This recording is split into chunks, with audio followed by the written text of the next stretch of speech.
Well, we're in week number 2 of a series that we started called Dear Church, and what we're doing is taking a look at these 7 letters that Jesus wrote to 7 churches. And if you want to follow along this morning, if you have a printed Bible or a Bible on your phone, here in just a little bit, we're going to find ourselves in Revelation chapter 2. And so if you have a printed Bible, or like I say, if you've downloaded it on your phone, that's where we're headed this morning. If you haven't had a chance to be with us last week, then you have a chance to catch up online or listen to the podcast. Last week we talked about this. John is 80 some odd years old. This is Matthew, Mark, Luke, John, the guy that wrote Gospel of John, one of Jesus's disciples, one of Jesus's closest friends. He was the guy that as Jesus was getting ready to die, Jesus looked at John and said, "John, I want you to take care of my mother after I'm gone." He looked at his mother Mary and said, "Hey, I want you to take care of John." John had this deep, deep connection with Jesus. And 60 years after Jesus' crucifixion, John has been exiled to the island of Patmos. People that wouldn't bow down to the government of Rome were sent there if they weren't killed. John, for whatever reason, was spared execution, but he was exiled to this island. And on this island, he has these extraordinary visions. He wrote these down, and the beauty of preserving them through antiquity is we have them today. And so John writes these letters to this 7 churches, and we're taking a look at these 7 letters that Jesus wrote through John and asking the question, what does that mean for us today? Why has this been preserved for us? How can we learn and how can we grow? Revelation just means, I don't know if you're familiar with Revelation or not, it can be a really strange book with visions and weird creatures, and it can be something that you kind of veer away from because it's just so bizarre. It's impossible in some ways to understand. But Revelation just means to reveal.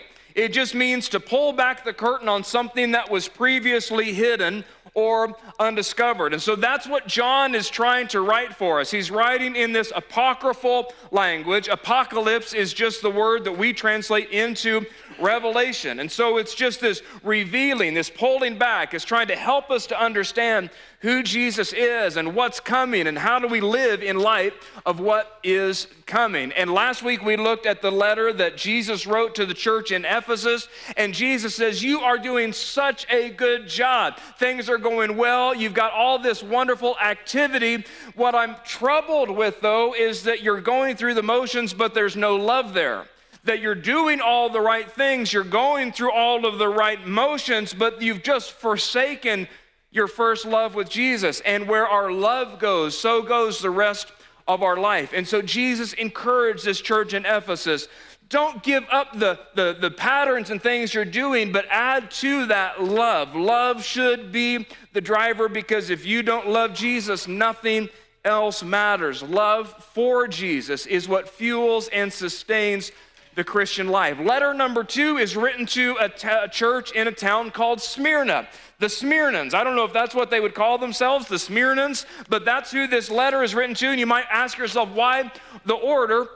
Really simple. It's just this. If you can go on Google later, or if you get bored here in a couple minutes, you can go on Google now if you want to, and just type in 7 churches or 7 letters to the 7 churches, and it will show you in the ancient world where all of these towns were located. And Ephesus was the first town that the mail truck would get to. Smyrna was the second town that the mail truck would get to. And so Smyrna is who's getting this letter, and they are an awesome church, but they are facing a deep, deep persecution for their faith. And so this letter is written to people who are under so much pressure, more pressure than we could imagine. They are facing obstacles and things that we cannot fathom in our head, and they're staying true to their faith. They could have an easy way out by saying, I'm not going to follow this, I'm going to compromise, but they have stood firm, and Jesus is going to write them to say, I want you to just continue to be faithful. And so for us in your life, maybe today or certainly sometime in the future, you're going to find yourself facing a crisis.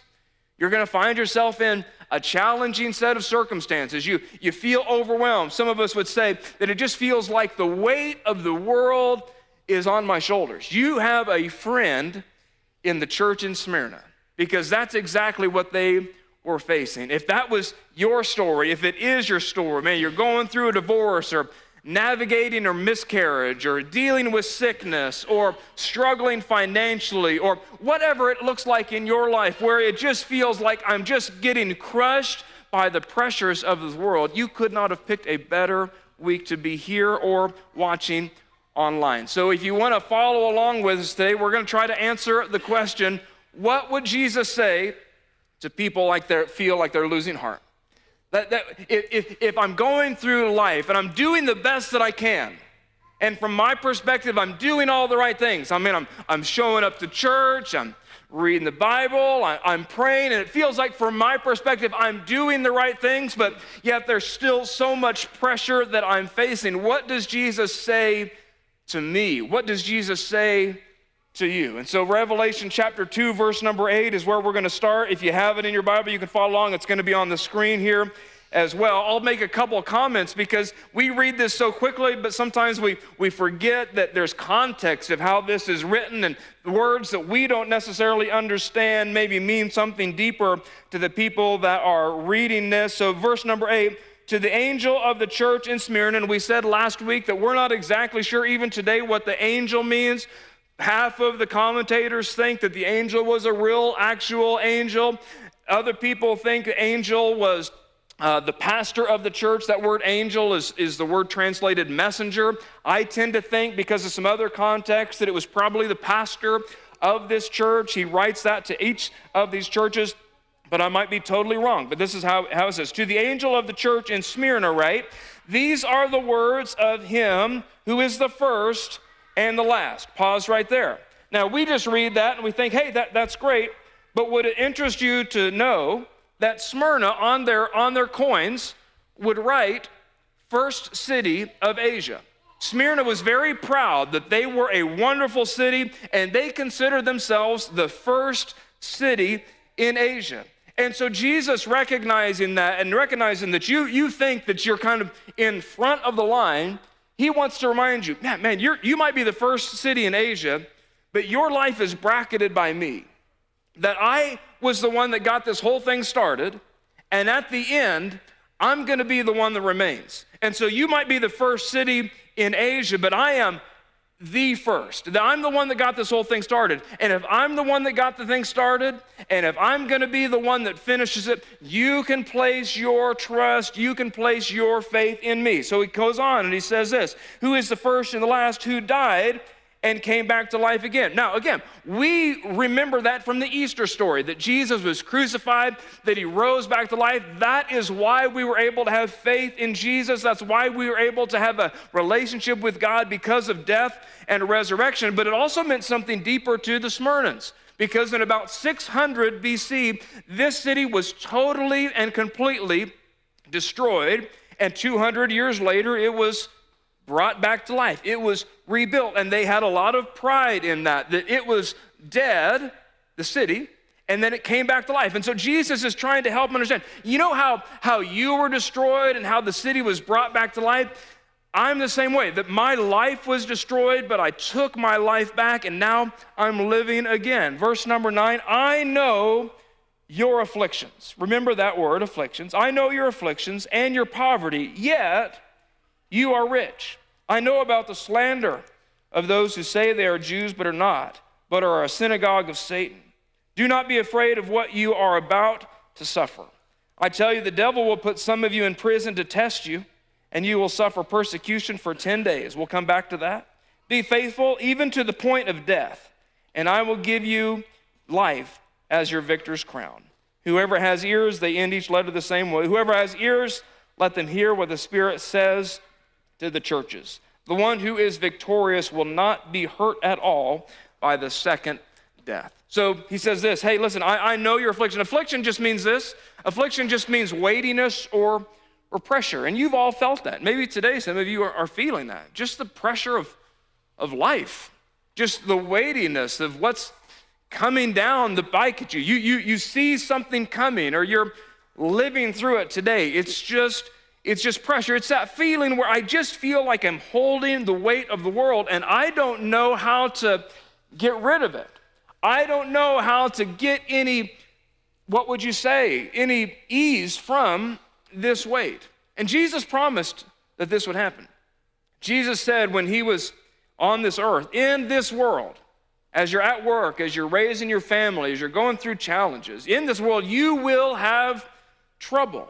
And in Smyrna, the pressure on Christians was potentially greater than any other place in the world, because Smyrnans were violently connected to Rome. They were so loyal to Rome. Rome had helped them to rebuild the city, and they had built temples and statues to Rome. And in order to do business in Smyrna, you had to, for lack of a better word, bow your knee to Rome. They had a phrase that said, Rome first in all things. Rome first in all things. That the priority of your life has to be Rome. The priority of your life has to be, you make sure that you take care of Rome. And so you would take this little incense and you would go to the Roman temple and you would sprinkle this incense as a way of saying, my life is dedicated to Rome. And the idea was, if you just put Rome first in all things, everything else will fall into place. But the Christians experience this tension, because as we follow Jesus, well, he's supposed to be first in all things.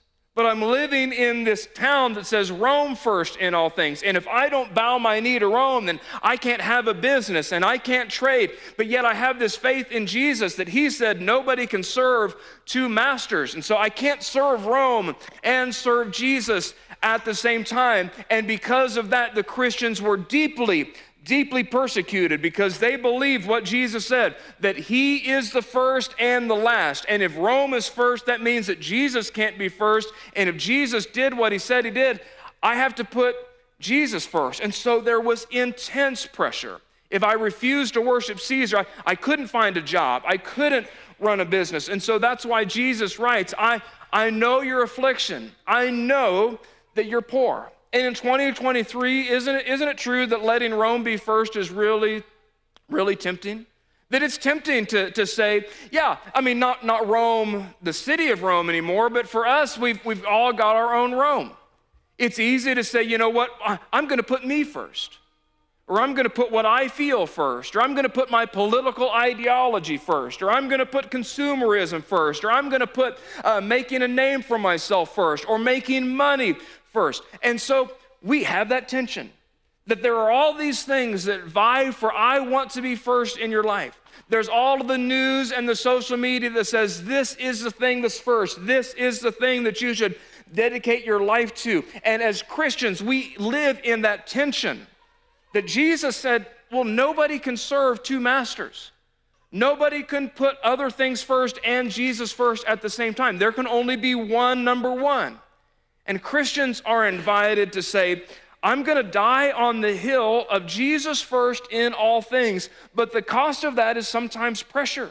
And the cost of that is sometimes persecution. And the cost of that is sometimes you get kind of held at an arm's length when you stand on, I'm not going to go down the track that everybody else goes down. And for these Christians in Smyrna, their life would have immediately gotten better if they would have just went up to the temple, got a little bit of incense, and sprinkled it at the altar of Rome. Immediately, their life would have been better. Immediately, jobs would have been open to them. Immediately, they would have been able to open their business. Immediately, the poor people could have started to move towards not being poor. That's all it would have taken. They just say, I'm going to go with the flow. All of this pressure, all of this persecution, the threat of death, the threat of my family being ripped apart, all of it would go away if I would just say Rome first in all things. If I will just bow to Caesar, and then I'll add Jesus in where it fits. I'll add Jesus in where it's convenient, and I'll add Jesus in when it doesn't cost me anything, then all of the pressure would go away. But the Smyrnans and this church said, no, I am going to remain faithful. And Jesus says, I see it. I know your afflictions and your poverty. I know. And we have the same temptation. You have the same temptation. I have the same temptation to just say, I'm just going to go with the flow. I don't want to make any waves, just move along with culture. that whatever feels right is fine, to just pick up my feet and let the river of life and the river of modernity and the river of culture take me wherever it wants me to take me, and I'll just let Jesus be kind of plugged in where it's convenient. That it won't cost me anything, it'll be fine, and I'll just kind of, when it doesn't cost me anything, when I don't have to make any hard choices, that's the area I'll fit Jesus in. And that's so tempting for us, because sometimes it can alleviate pressure. Sometimes it can alleviate these difficult choices. And so if you find yourself in that place, if you find yourself with the weight of the world on your shoulder, the good news is that Jesus gives us some things to remember. Now, here's the sermon I would like to preach to you. The sermon I would like to preach to you today is 3 ways to remove pressure from your life.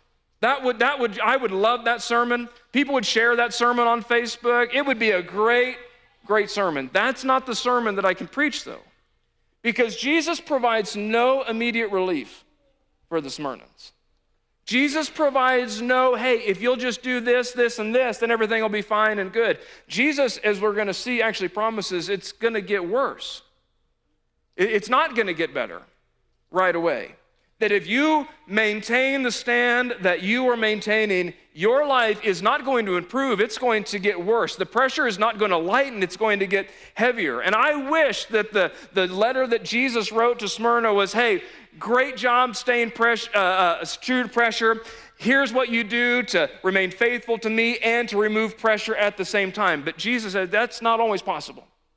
Sometimes I'm not going to remove pressure, but I'll show you how you can walk through the pressure and remain faithful. And so here's just a few things from Revelation chapter 2 that if you feel the weight, if you feel like, man, the world is just resting on my shoulders and I'm struggling through this pressure of life, here's a few things of encouragement that Jesus would say to us, to you, and certainly to the church in Smyrna. We said the first one last week is Jesus knows and Jesus sees. Is that you are not in this life on your own. And there is no challenge that you have faced, and there's no frustration that you have felt, and there's no time where you stood up against the pressure of the world that Jesus didn't see that.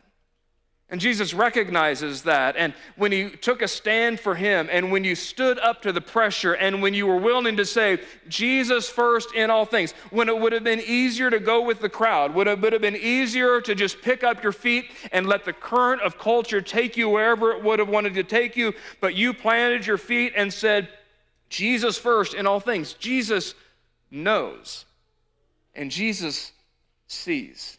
Those times where you were in so much pain, and there was so much frustration, and there was so much struggle, and you prayed and prayed and prayed, Jesus, please help this, and it didn't feel like anything was being helped. Jesus knows, and Jesus sees. That the arrival of problems does not equal the absence of Jesus, and that's so important that you remember. That problems in life are not an argument for or against Jesus' presence in your life. That those two things are not mutually exclusive. That the very worst possible things in the New Testament happened to the very best people. Is that just because you have struggle and difficulty and problems, that's not an argument that God is not with you. Jesus, the very best possible person, had the worst thing happen to him. Paul, the best person, had the worst thing happen to him. John, the best person, had the worst things happen to him. We see it over and over again. And so Jesus knows and Jesus sees, even when Jesus doesn't remove. And yes, I would love nothing more than just be able to say, hey, if you'll just do X, Y, and Z and 2 + 2 + 2, then all of the problems that you face will go away. And because you're a Christian, your life is just going to be smooth and wrinkle-free, and you're not going to experience any challenges. That is not reality. It wasn't reality for John, it wasn't the reality for Paul, and it's not the reality for you. But what is the reality is that Jesus knows and Jesus sees. Here's the second thing that we need to remember is the battle is spiritual and not personal. That the things that you face and the challenges that you face, our easy response is to point our fingers at a person and say, you are the reason that I have this pressure. And you are the reason that I'm facing all of these things. Here's what the scripture said. It says that there is going to be the devil that puts some of you in prison. Well, it wasn't physically the devil that put them in prison. It was people that did it. But Jesus is helping them to remember there's more going on than what you see. That it's people that are actually doing it, but at the bottom of it, if we dig a little bit deeper, it's actually a spiritual fight. And we can get, especially in our culture today, we can get so caught up in pointing fingers and fighting people, and you're wrong, and I'm on this side, and you're on this side, and we're different, and we think different, and we see the world differently. And so we start pointing fingers at them, and they start pointing fingers at us, and we have to take a step back and remember, well, the battle isn't personal, it's spiritual. This is what the Apostle Paul said. Well, our struggle, your struggle, what you're facing right now, well, it's not against your boss or the board or the government or whoever it is in your life that's causing you headaches and struggle and challenges. That's not the battle. That's the easiest person to see, and it's the easiest thing to point fingers at. But if the Apostle Paul was telling the truth, it's actually against something deeper, things that we can't see, and it's a little bit spooky and it's a little bit strange, but yet our reality kind of speaks to, I think there is more going on than what we see. I think there is this invisible world that I can't even fully say in words, but yet I just feel that weight, and I feel that pressure, and my temptation is to say it's your fault, but Paul says actually there's something bigger going on. It's against rulers, against the authorities, against the powers of this dark world, and against the spiritual forces of evil in heavenly realms. And so when you feel weight, when you feel pressure, when you are trying to stay true to what God has called you to do, Jesus knows and Jesus sees. And the battle is, at the end of the day, you've got to remember, it's not against that person. You're not fighting her. You're not fighting him. You're not fighting them. There is a spiritual battle taking place. Here's the third thing to remember. You don't have to be afraid. You don't have to be afraid. That even when there are things to fear, you don't have to be afraid. It said in verse number 10, do not be afraid. Now, wouldn't that be great if the rest of the verse said, don't be afraid because I'm going to come in and I'm going to take care of all the problems and I'm going to slay all the people that are against you, and it's going to be great. That's not how that verse ends. And it would be so easy in our life. And some of you experience this maybe more than others, just the way that your mind works. It's so easy to be consumed by fear. Man, I'm just afraid. And the markets are down. Inflation's going to keep going up. I'm afraid that we're going to get sucked into a military conflict. I'm afraid that I'm going to be excluded. I'm afraid that my health won't improve. I'm afraid that this relationship is always going to be this way. I'm afraid that my kids will never get it together. I'm just afraid. I'm afraid. And here's what you need to remember about fear, is that fear is always, always, always the beginning of temptation. Fear is always the beginning of temptation, because here's what we do. That I'm afraid that this will happen, and so I'm tempted to do this thing because I'm afraid back here. Or I'm afraid that this won't happen, and so I'm tempted to kind of shortcut God or to move in a direction that God wouldn't want me to because I'm afraid that this won't happen, and so I'm going to try to make it happen on my own. Fear is always the beginning of temptation. I'm afraid, and so I'll compromise. I'm afraid, and so we'll just go with the flow. I'm afraid that this will or this won't, and so I'll just move in this direction. But Jesus says to the church in Smyrna, he says to me, he says to you, don't be afraid. Well, why, Jesus? Why don't we need to be afraid? Well, you don't have to be afraid of what you're about to suffer. Some of you are going to suffer. Some of you are going to go through something that you wouldn't have picked for yourself, that you wouldn't have wanted. I tell you, let me just be honest with you, the devil, spiritual, not personal, will put some of you in prison to test you. Well, that seems like a reason to be afraid. I mean, if I'm going to suffer and I'm going to go to prison, those seem like reasons to be afraid. If you would have said instead, don't be afraid because I'm coming in on a white horse and I'm going to solve all your problems and you're going to be able to have a job and your business is going to take off and your health is going to improve and your marriage is going to get better.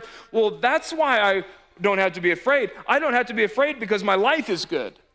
Well, Jesus is saying, you can not be afraid and have a difficult life, at the same time.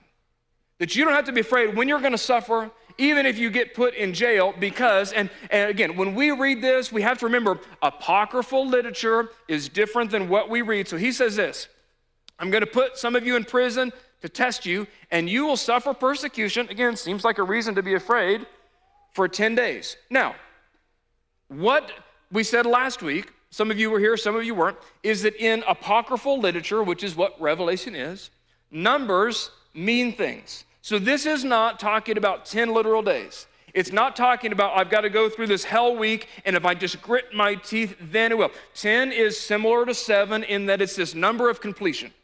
It's just that you might, at the end of the day, go to prison and suffer, but it has an expiration date.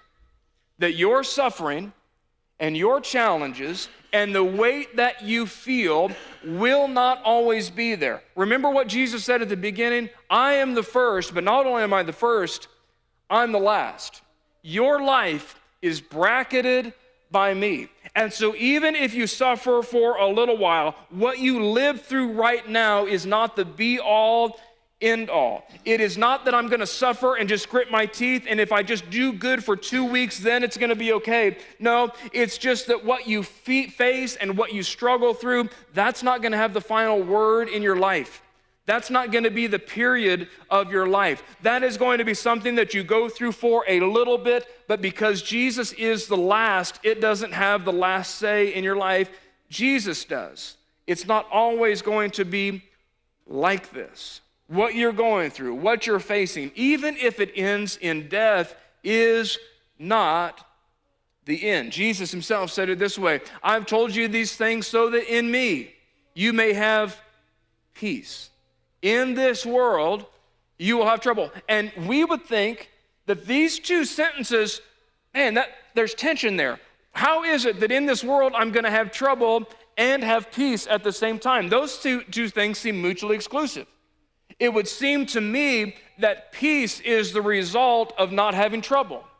And having trouble results in not having peace. Not so for Christians.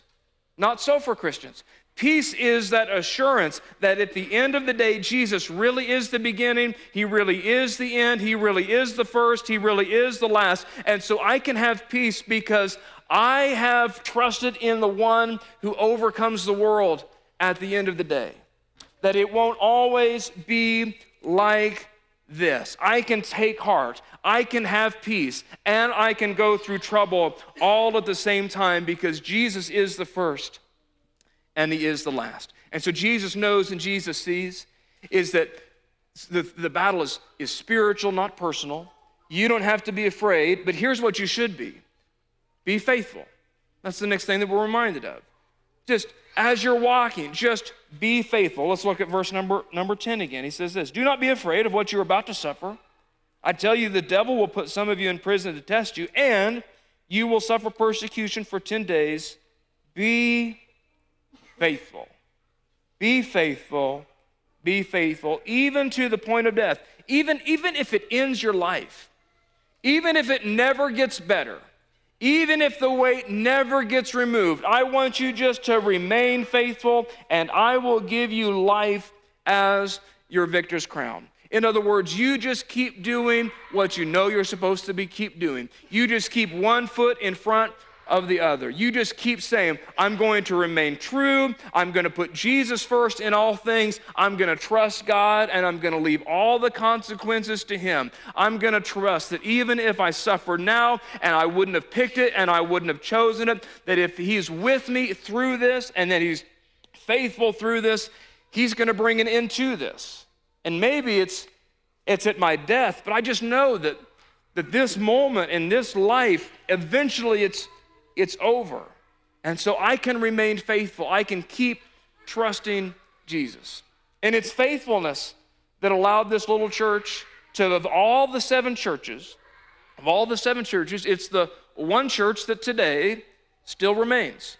It's the one church that today still is this faithful little church. And this little town called Izmir, Turkey. You can look it up for yourself. But this little church, through all of the chaos of the world, imagine all the things that they've experienced.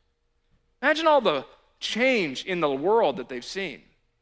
Imagine all the chaos that the world has experienced and gone through. And yet this little church, one foot in front of the other, in the face of trial, in the face of persecution, in the face of struggle, faithful, faithful, faithful, and it stood the test of time. You see, we often chase more money and better career and a better house, and the more, and we think, man, that's the thing that's going to really propel me to the finish line. Well, Jesus reminds this church in Smyrna, and he reminds us that faithfulness, that's the finish line that matters. And it's not making more money, and though I'm happy for you to make more money, it's great. But faithfulness is better. It's not raising perfect kids, although wouldn't that be great to have perfect kids? But that's not the be-all, end-all. And so don't spend your life on that. It's not having the best job, although I want you to have a great job and a better job and a job that pays you more and a job that gives you more flexibility. I want that for you, but that's not the be-all, end-all. And if you spend your life chasing that, you're going to get to the finish line and realize this wasn't the right race to be running. It's not going on the best vacations, although I want you to have a great vacation. Go to the beach, go to the mountains, get the cabin, do the thing. But if you spend your life doing that, you're going to realize at the end of your life, I was running the wrong race. Because the kingdom of God is not based on the person that finishes first. The kingdom of God is not based on the person that finishes with the most money and with the most accolades and the most medals. It's faithfulness. Faithfulness is the only measuring stick. Jesus told this parable that says that these people were faithful with a little, and Jesus at the end said, well done, good and faithful servant. Not well done, the one that finished first and the one that got it all right and who came in with no flaws and no bruises and no cuts. Hey, well done those who cross the finish line at a crawl. And well done those who limp across the finish line. And well done those who get across the finish line barely, because it's faithfulness. Faithfulness is the finish line that matters. And the victor's crown, here's what John said, the victor's crown goes to the one who is faithful. Paul said it this way to Timothy, I fought the good fight, I finished the race, and I was just faithful. I kept the faith. And if you and I were on the outside looking in, we would look at Paul's life and we would say, Paul is losing. I mean, he was in jail, he was beaten, he was bruised, he was eventually killed. And we would look at Paul's life from the comfort of our life and we would say, Paul is losing, but he was faithful. And we would look at John's life, who was exiled to the island of Patmos, who had watched all of his friends suffer and die. And we would say, John, you're losing. And we would look at this little church in Smyrna who is suffering and who is poor and who doesn't know how they're going to make ends meet and who are being killed and being ripped apart. And we would look at them and we would say, you're losing. You're losing. And we would look at Jesus as he walks the path with a cross on his back, blood-soaked skin, unrecognizable. And we would look at him and say, you're losing. That's not what winners look like. Winners look like people that have money, and winners look like people that have a bigger house, and winners look like people that go on better vacations and have their life buttoned up, and winners look like people whose relationships always work, and winners look like people who, man, they just know the part and can say the part. That's what winning is. But Jesus said, no, it's just faithfulness. Faithfulness is the finish line that matters. That we just say, I'm just going to be faithful to do what the Father has called me to do. I'm going to set my feet down and I'm just going to say, yeah, if there's pressure, I wouldn't have wanted that, and I'm not inviting it, but if that's what I'm called to, then I'm just going to do that, trusting that Jesus is the first and he's the last. And so here's the question to wrestle with this morning as you go into your life. What does a faithful next step look in your life today? How can you this week, today, remain faithful? In your relationships, how can you remain faithful? In your marriage, how can you remain faithful. Not get to the finish line first, because that's not the finish line that matters. It's just faithfulness. In your finances, as you got a lot of money or a little bit of money or hardly any money or somewhere in between, how can you remain faithful? In that person that you need to forgive, in that person that did you wrong, that person that has not apologized and probably won't apologize. How can you be faithful? Have you, like so many of us, and certainly like me at different times and seasons, been chasing the wrong finish line? Because those finish lines are so tempting. I would love to finish first in money and finish first in vacation. All those are great finish lines, but they're the wrong finish line. And so what's a faithful next step look like in your life today? Let me pray with you. Heavenly Father, thank you so much for your faithfulness to us. And thank you that you remain faithful even when we are faithless.